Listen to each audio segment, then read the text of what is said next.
Good afternoon, everyone. Billy Laveri here with Seneca Capital Management with this week's issue of the Blockchain Advisor newsletter.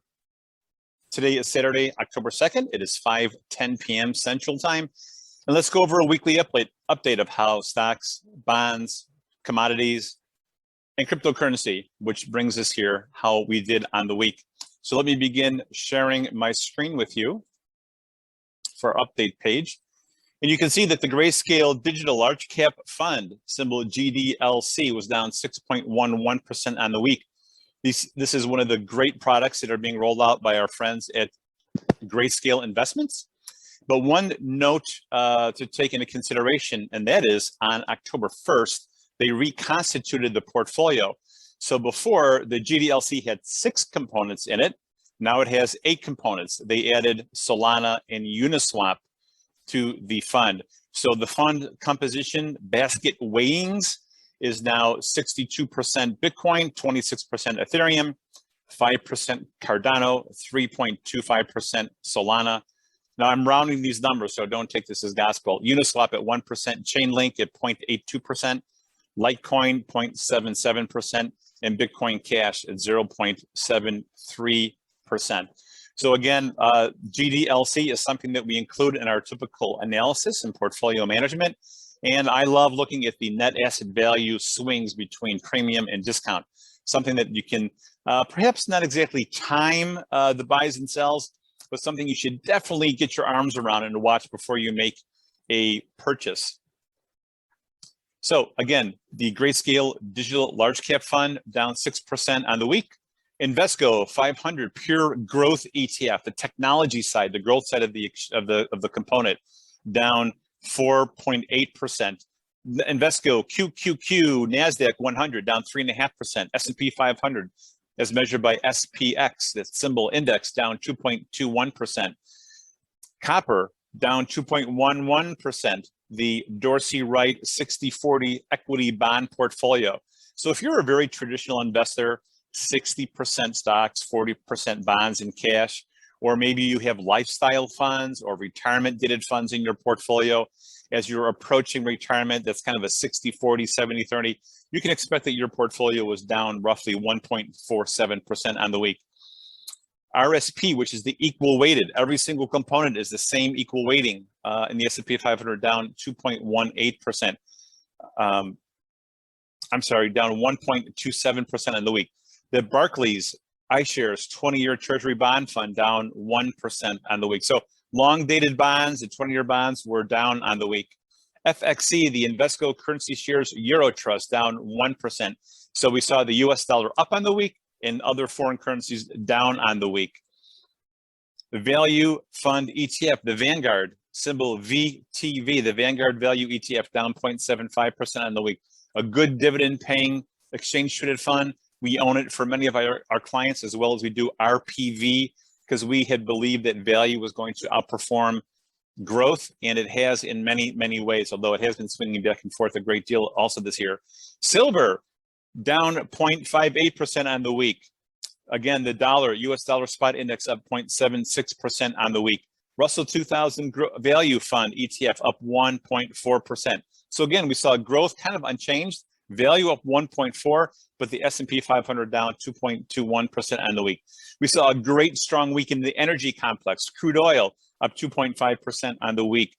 Natural gas up 8%. Now, mind you, if anyone is interested, you should look at a long-term chart of natural gas, because we had been in a 10 or 12 or maybe even a 14-year bear market, declining market, and I think we've just kind of swung to the upside. So what does that spell for the economy? Not exactly sure, other than natural gas is certainly cheap and clean energy. And I think it's just time. The US was awash in natural gas. And now I think we've used up a lot of our stockpiles and inventory. The Bitcoin Investment Trust, GBTC, up 8.65% on the week.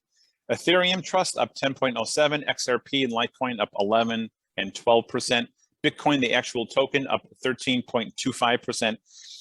Ethereum up 13.48%, and the volatility index, the CBOE VIX indicator, which is the measure of fear and greed, of complacency and fear, was up 19.16% on the week. Now let's go to our friends here at Coinbase Global, one of my favorite platforms, and go through some of their tokens. I won't go through all of the 40 tokens we have.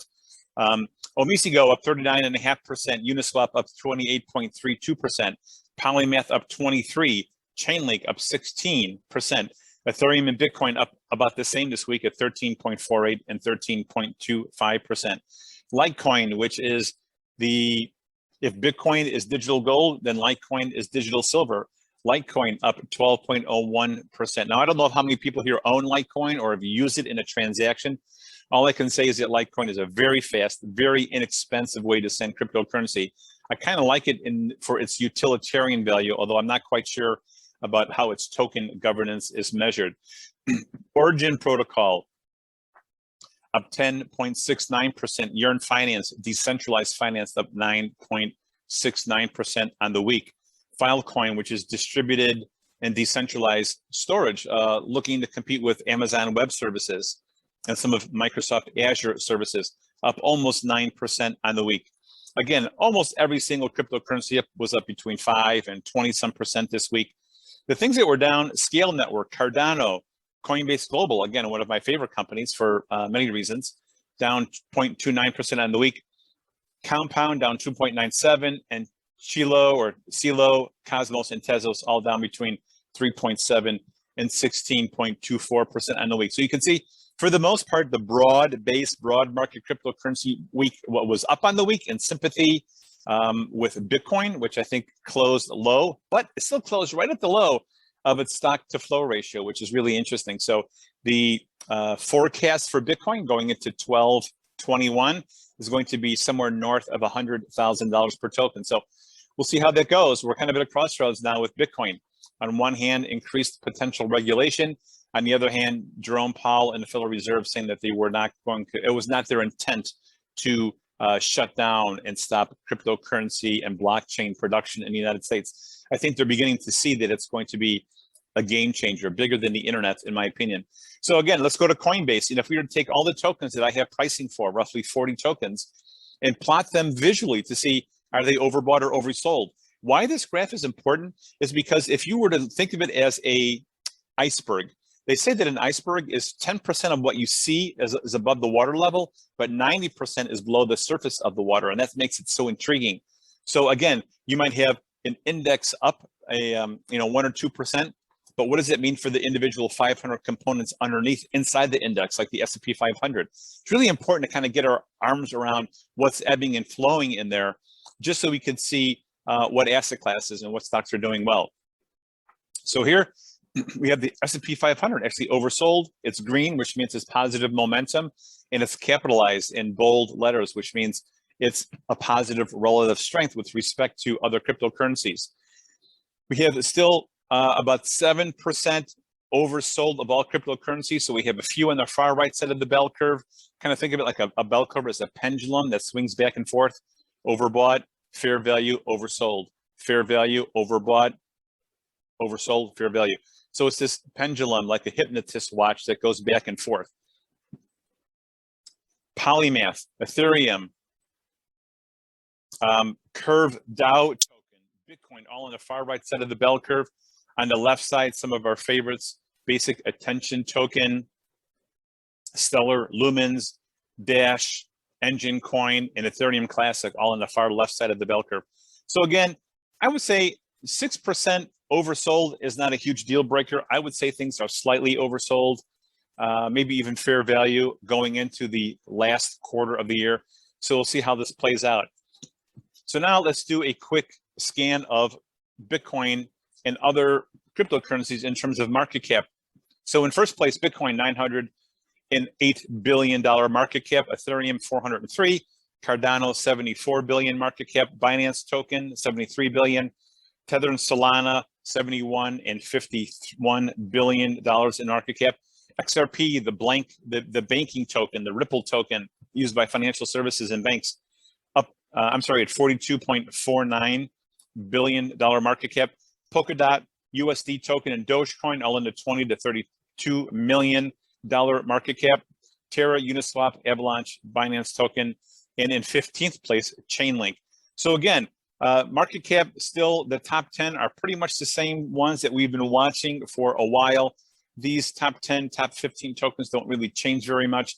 But I think the most important development was Bitcoin going from roughly 43,000, 42,000 up to 48,275, as you can see right now, because this means that the stock to flow ratio economic model for Bitcoin, which forecasts $100,000 per token or more, could potentially be still valid. In other words, it hasn't been invalidated. So we won't know exactly how it's going to play out, of course, until 12. And this is Bill Ulivari with Senecal Capital Management. If you'd like to receive our free Blockchain Advisor newsletter, be sure to text the word blockchain to 22828. That's blockchain to 22828. And if your investment advisor isn't talking to you about digital assets and cryptocurrency, consider coming over to Senecal Capital Management, where we can help provide a holistic view on your 401k at work, your individual retirement account, 401k rollovers, and of course, cryptocurrency. So for more information, feel free to reach out to us at info@senecalcapital.com or text the word blockchain to 22828 to begin receiving our free newsletter. And we'll follow up with you next week. Thank you.